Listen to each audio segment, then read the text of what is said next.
Welcome to Donmar TV News Channel. Moments before President Duterte withdrew from the senatorial race, his daughter, Vice Presidential aspirant Sara Duterte Carpio, expressed support and endorsed him in his Senate bid in an event in Iloilo.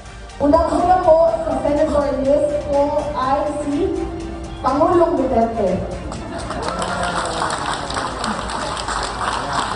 Dahil po, importante ang wisdom niya o kaalaman niya sa experience niya sa local government at sa experience niya as a president. Importante po yun.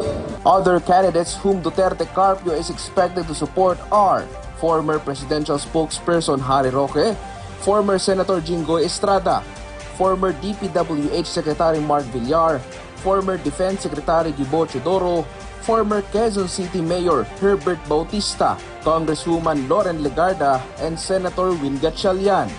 Wala pa pong Senator Slate ang unity team dahil hindi pa po nag-a-announce si Bongbong Marcos. Pero meron po akong mga kaibigan ng mga senator na dadala ko na sila dahil kaibigan ko naman sila.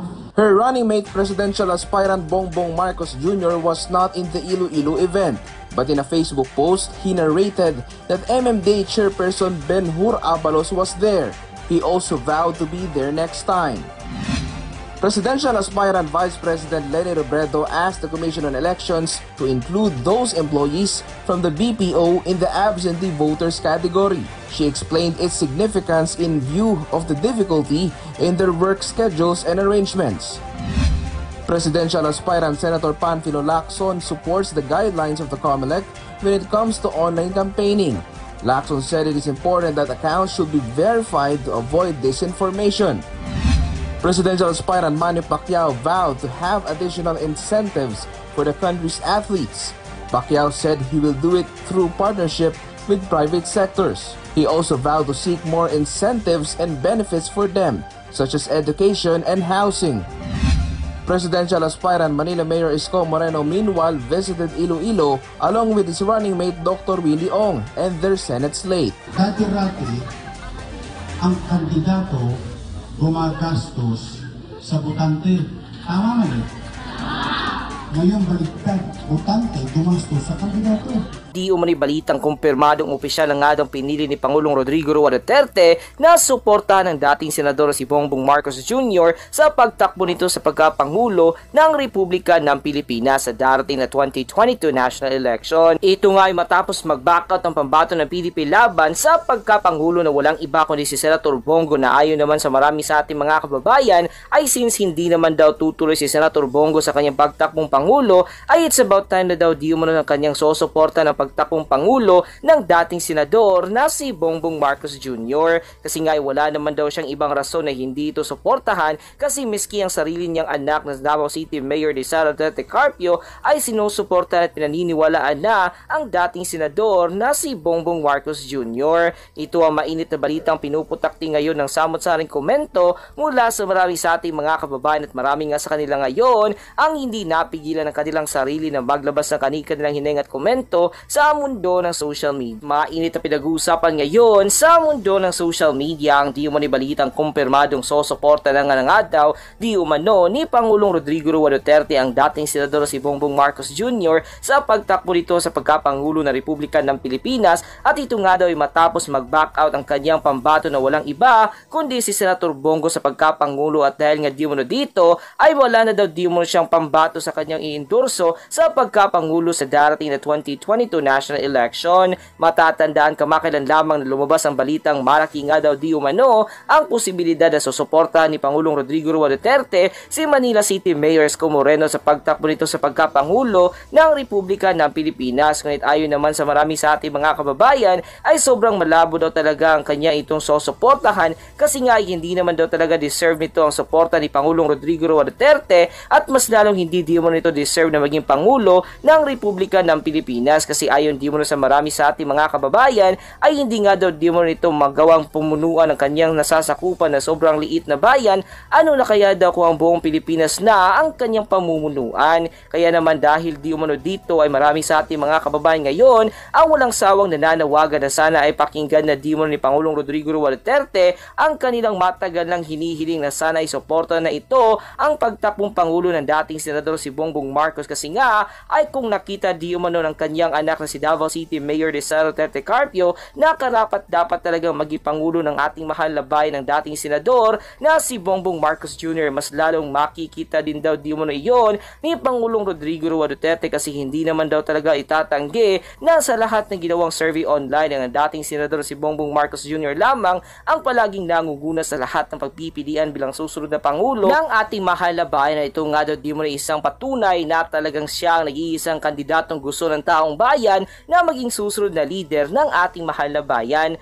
Matatandaan kamakailan lamang na inanunsyo na di mo na ni Senator Bongo sa publiko na siya ay hindi na di mo natutuloy sa pagkapangulo ng ating mahal na bayan, ay marami sa kanila ang natutuwa at ayon pa di mo sa kanila ay ito nga daw di mo na nag-iisang daan upang suportahan na ni Pangulong Rodrigo Roa Duterte ang dating Senador si Bongbong Marcos Jr. sa pagtakbo nito sa pagkapangulo ng ating mahal na bayan. Kaya naman dahil sa balitang ito ay marami sa ating mga kababayan ngayon ang nagsasabi na talagang ito naman daw ang dapat gawin ni Senator Bongo, kasi nga ay wala naman daw talaga siyang kalaban-laban sa dating Senador si Bongbong Marcos Jr. at dahil nga hindi na di mo niya itutuloy ang kanyang pagtakbong Pangulo ng ating mahal na bayan ay wala na daw di mo nang susuportahan si Pangulong Rodrigo Roa Duterte na kandidatong tatakbo sa pagkapangulo, at talagang mapapanahon na daw talaga na suportahan dan di mo niya ang kandidatong sinusuportahan ng kanyang anak na si Davao City Mayor Sara Duterte Carpio na walang iba kundi ang dating senador na si Bongbong Marcos Jr.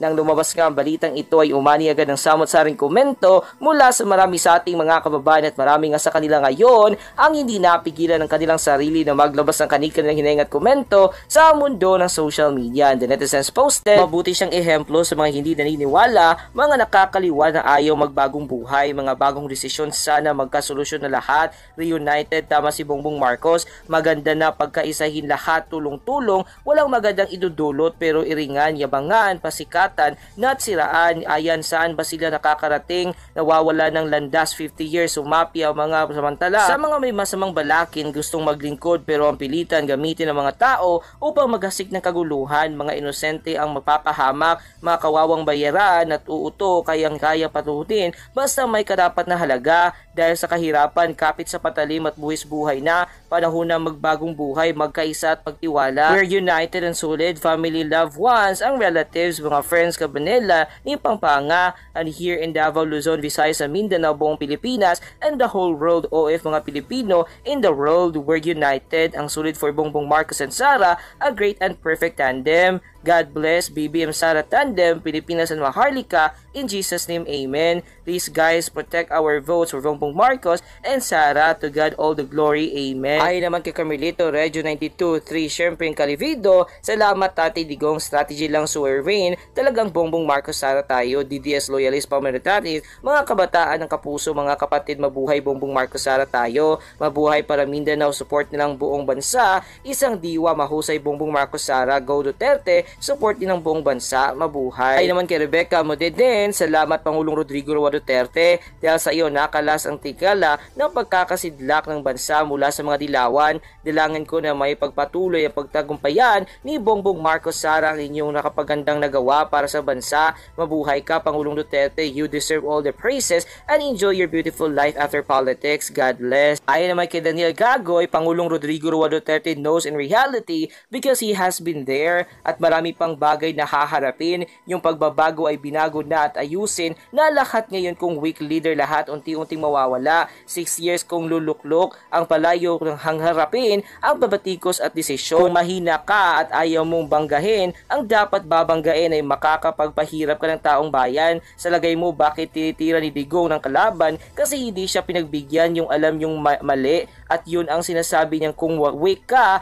kailangan matatag ang paninindigan mo. No choice lang ang Pangulo at nangingibabaw bilang ama ng anak kahit ang anak hindi niya alam ang prinsipyo ng kanyang ama. Apelyido nga dalawang dala ang kanilang ama, doon lang sana malaman niya sana anyway. Mausok ang pangangampanya ngayon sa Mayo, doon magkakaalaman. Tahimik ang mga kalaban, trending sa social media sila, nagkakatakutan yung tahimik. And sa naging komento na ito na marami sa ating mga kababayan ay kumpirmadong gusto na nga nilang suportahan na ni Pangulong Rodrigo Roa Duterte ang dating senador si Bongbong Marcos Jr. sa pagtakbo nitong Pangulo ng Republika ng Pilipinas, kasi ayon din mo sa marami sa ating mga kababayan, ayun naman daw talaga ang dapat na gawin ni Pangulong Rodrigo Roa Duterte, kasi nga sa lahat ng mga politikong tumatakbo ngayon sa pagkapangulo ng ating mahal na bayan ay ang dating senador si Bongbong Marcos Jr. lamang ang nag-iisang politikong karapat dapat na maging susunod na Pangulo ng ating mahal na bayan, kasi ayon din mo sa kanila ay nakikita daw talaga di mo nila na ang kayang-kayang ipagpatuloy ng dating senador si Bongbong Marcos Jr. ang lahat ng mga magagandang nasimulang proyekto ng kasalukuyang pamahalaan na pinamumunuan ngayon ni Pangulong Rodrigo Roa Duterte, na talaga naman nakakatulong sa marami sa ating mga kababayan, at siya lang naman daw talaga ang may kakayang tuparin ang huling habili ng kanyang yumaong na ama na Make the Philippines Great Again. Payo pa na marami sa ating mga kababayan ay huwag na lamang daw talagang ituloy ng ibang mga presidentiables ang kanilang planong pagtakbong Pangulo ng Republika ng Pilipinas sa darating na 2022 national election, kasi nga hindi naman daw talaga sila mananalo, kasi mapapasama lamang di mo sila sa 8 diretso ni Doro, kasi hindi naman daw talaga sila masusuportahan at iboboto ng marami sa ating mga kababayan, kasi matagal na daw di mo silang mulat sa katotohanan at matagal na daw di mo nilang alam kung sino ang kanilang susuportahan at iboboto sa darating na 2022 national election. At yun ay walang iba kundi ang dating senador si Bongbong Marcos Jr. sa pagkapangulo ng ating mahal na bayan, at ang presidential daughter naman na si Davao City Mayor Rizal Tete Carpio sa pagka-vice presidente ng Republika ng Pilipinas.